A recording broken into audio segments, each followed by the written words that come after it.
There was a lot of talk here about whether the Prime Minister would apologize, because remember, he has done so in the past to several communities, but in India he essentially fell short of apologizing. He simply wrote in the visitor's book there at the site of the massacre that, quote, it was a deeply shameful event in British history. Remember, this is where hundreds of unarmed Indian civilians, many of them women and children, were killed by British soldiers back in 1919. It's often remembered as one of the darkest moments in Indian history, and also many here see it as a turning point in terms of how Indians started viewing colonial rule. But even though he did not officially apologize, the fact that he visited the site is being received very well here, Monita. He is, of course, the first Prime Minister to have ever visited the site, first serving Prime Minister to ever visited the site. And the British Prime Minister's office also defended what he did there,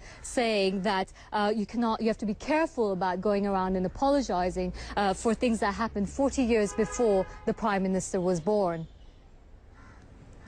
So, Nima, all of this, when we put it into a wider context or perspective, he is there mainly on a trade visit. Granted, he is trying to secure good relationships with India on this trip. He has brought a very large delegation with him. Has he had any success so far in securing the much-coveted deals?